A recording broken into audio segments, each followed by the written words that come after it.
One of the most important skills that you need to learn in organizing your mind, in organizing your time, is learning how to get your priorities in the right order.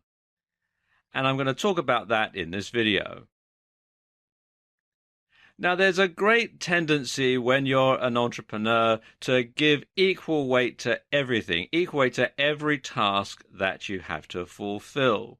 And quite often, especially when you're just starting out, you find that you have a lot of different tasks to fulfill. You've got to do all sorts of things in your home, in your business, and so on. So you might have to do things like cooking, cleaning, looking after your family, home maintenance, all things that are going to take up your home life, transport, dad's taxi takes everybody where they want to go.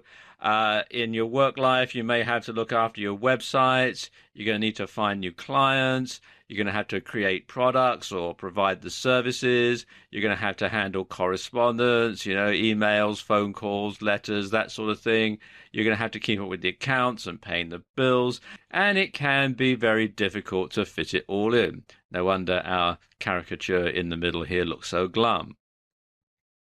So you have to accept, when you're an entrepreneur, when you run your business, and even in your life as a whole, that you can't do everything. There's just 24 hours in a day, and you can't do everything that needs to be done. It's just simply not physically possible because, of course, the more things you do, the more things that you find to do. And if you give each of them equal weight, then you soon find yourself in a bit of a problem.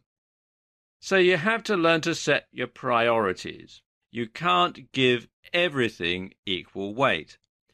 And you have to accept that some tasks are more important than others. So what you have to do is you need to learn how to rank tasks in order of importance. And you need to rank them like this, really. First of all, top priority are the tasks that you must do, come what may, come whatever you must do, whatever this task is. And this could be something in your business life, like going out and getting some new clients. It could be something in your home life, like you must pay your mortgage, that sort of thing. And then there's the things that you should do. And these are the things that you should do, and you're going to try your darndest to, but you can't 100% guarantee that you're going to be able to do it because they don't have as high a priority as the things that you must do. And then there's the things that you could do, if there's time. Otherwise, it's no big deal. And then there's the stuff that you can't do.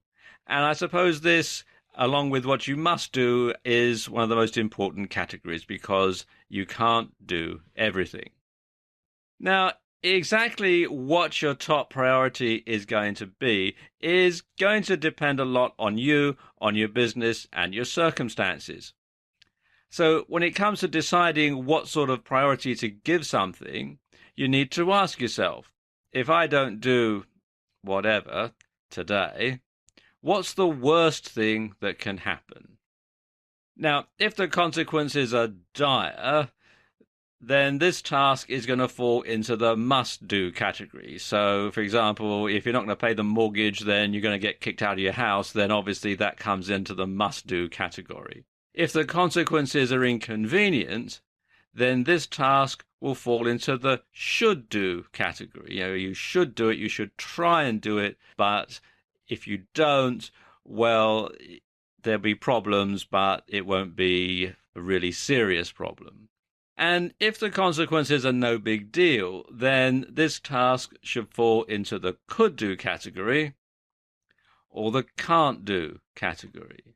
And when you're deciding what's going to fall into the can't-do category, you need to learn how to say no without feeling guilty. Now, lots of people have a big hang-up about this, and I suppose it goes back to childhood where you're brought up to please people, so you say yes. And of course, it is easier to say yes to something than it is to say no to something because you don't want to hurt people's feelings and that sort of thing. But when you say yes to everything, you are really not doing yourself any favors because, as I said, you can't do everything. So you need to learn to say no without feeling guilty. And if you don't have the time to do something, then you don't have the time to do something. It's that simple.